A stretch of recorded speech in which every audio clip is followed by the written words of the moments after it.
ಬೆಂಗಳೂರಿನಲ್ಲಿ ಈ ಪ್ರೈವೇಟ್ ಬಸ್ಗಳಿಂದ ಸಾಲು ಸಾಲು ದುರಂತಗಳಾಗ್ತಾ ಇದ್ವು. ಈ ಹಿನ್ನೆಲೆಯಲ್ಲಿ ರೂಲ್ಸ್ ಬ್ರೇಕ್ ಮಾಡಿದಂತಹ ಖಾಸಗಿ ಬಸ್ಗಳ ಮೇಲೆ RTO ಅಧಿಕಾರಿಗಳು ದಾಳಿ ನಡೆಸಿದ್ದಾರೆ.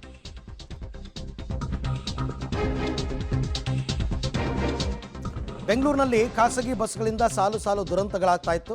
ಹಾಗಾಗಿ ರೂಲ್ಸ್ ಬ್ರೇಕ್ ಮಾಡಿದ ಖಾಸಗಿ ಬಸ್ಗಳ ಮೇಲೆ RTO ಅಧಿಕಾರಿಗಳು ದಾಳಿ ಮಾಡಿದ್ದಾರೆ.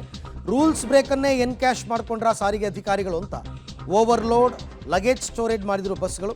ಗೊರಗುಂಟೆಪಾಳ್ಯ ಸಿಗ್ನಲ್ ಬಳಿ RTO ಅಧಿಕಾರಿಗಳು ದಾಳಿ ಮಾಡಿದ್ದಾರೆ. ದಾಖಲೆಗಳಿದ್ದರೂ ಬಸ್ ನಿಲ್ಲಿಸಿದ್ದಕ್ಕೆ ಪ್ರಯಾಣಿಕರು ಆಕ್ರೋಶ. ಅವರು ಇನ್ ಟೈಮ್ಗೆ ಹೋಗಬೇಕು ಅಂತ ಅವರಷ್ಟೇ. ರಾತ್ರಿ 11 ಗಂಟೆಯಿಂದ 2 ಗಂಟೆ ತನಕ ಬಸ್ಸನ್ನು ನಿಲ್ಲಿಸಿದ್ದಾರೆ ಅಧಿಕಾರಿಗಳು.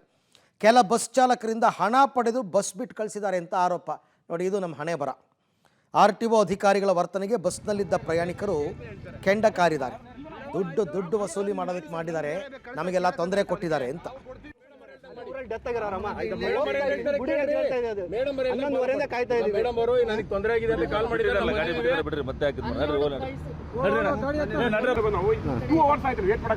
ಏನಾದ್ರು ಒಂದು ಆಪ್ಷನ್ಸ್ ಬೇಕಲ್ಲ, ಏನಾದ್ರು ವ್ಯವಸ್ಥೆ ಮಾಡ್ಬೇಕಲ್ಲ ಕಾಯ್ದೆ ಪ್ರಕಾರ.